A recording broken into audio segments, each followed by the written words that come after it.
Hello നമസ്കാരം. ഏറ്റവും പുതിയ വീഡിയോയിലേക്ക് സ്വാഗതം. ക്ഷേമ പെൻഷൻ വിതരണവുമായി ബന്ധപ്പെട്ട ഏറ്റവും പുതിയ വാർത്തകളും കൂടാതെ നിങ്ങൾ അറിഞ്ഞിരിക്കേണ്ട മറ്റ് ചില പ്രധാന കാര്യങ്ങളുമാണ് ഈ ഒരു വീഡിയോയിൽ ഉൾപ്പെടുത്തിയിരിക്കുന്നത്. അതുകൊണ്ട് തന്നെ ഈ ഒരു വീഡിയോ സ്കിപ്പ് ചെയ്യാണ്ട് എല്ലാവരും മുഴുവനായും കാണാൻ ശ്രമിക്കുക. ഈ ഒരു ചാനൽ ആദ്യമായിട്ടാണ് കാണുന്നതെങ്കിൽ സബ്സ്ക്രൈബ് ചെയ്യുക, സപ്പോർട്ട് ചെയ്യുക. സംസ്ഥാനത്ത് ഒരു ഗഡു ക്ഷേമ പെൻഷൻ കൂടി അനുവദിച്ചിരിക്കുകയാണ്. 812 കോടി രൂപയാണ് ഇതിനായി അനുവദിച്ചിരിക്കുന്നത്. അടുത്ത ആഴ്ച മുതൽ 1600 രൂപ വീതം ലഭിക്കുമെന്നാണ് അറിയാൻ കഴിയുന്നത്. 3 ഗഡു ക്ഷേമ പെൻഷനാണ് ഇതുവരെ കൊടുക്കാനുണ്ടായിരുന്നത്.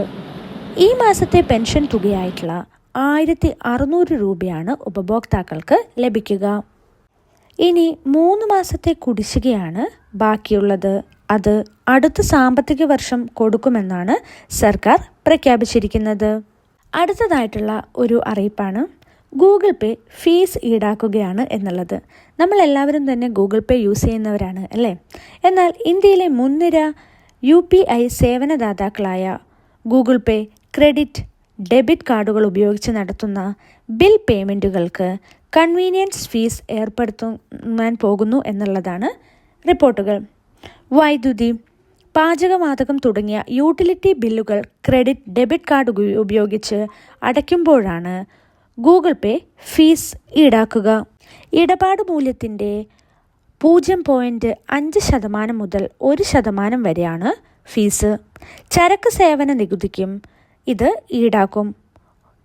1 വർഷം മുൻപ് മൊബൈൽ റീചാർജുകൾക്ക് 3 രൂപ കൺവീനിയൻസ് ഫീസ് ഏർപ്പെടുത്താൻ തീരുമാനിച്ചതിന് ശേഷമാണ് ഇത് വരുന്നത്. അതേസമയം ബാങ്ക് അക്കൗണ്ടുകളുമായിട്ട് നേരിട്ട് ലിങ്ക് ചെയ്തിട്ടുള്ള UPI ഇടപാടുകൾക്ക് ഫീസ് രഹിതമായി തുടരും. പേയ്മെൻറ്റുകൾ പ്രോസസ്സ് ചെയ്യുന്നതിനുള്ള ചെലവുകൾ നികത്താനുള്ള മാർഗമായിട്ടാണ് ഫീസിനെ കാണുന്നത് എന്നാണ് റിപ്പോർട്ടുകൾ വ്യക്തമാക്കുന്നത്. UPI ആപ്പുകളിൽ നിലവിൽ 2ാമത്തെ സ്ഥാനത്താണ് ഗൂഗിൾ പേ. ഏറ്റവും മുന്നിൽ ഫോൺ പേ ആണ്. റിപ്പോർട്ടുകൾ പ്രകാരം UPI ഇടപാടുകളുടെ ഏകദേശം 37% ഗൂഗിൾ പേയുടെ പ്രോസസ്സ് ചെയ്യുന്നത്. അപ്പോൾ ഇതേപോലുള്ള ഇൻഫോർമേറ്റീവായിട്ടുള്ള വീഡിയോസിന് വേണ്ടി ഈ ചാനൽ സബ്സ്ക്രൈബ് ചെയ്യുക, സപ്പോർട്ട് ചെയ്യുക, നിങ്ങളുടെ ഫ്രണ്ട്സിനൊക്കെ ഒന്ന് ഷെയർ ചെയ്ത് കൊടുക്കുക. താങ്ക്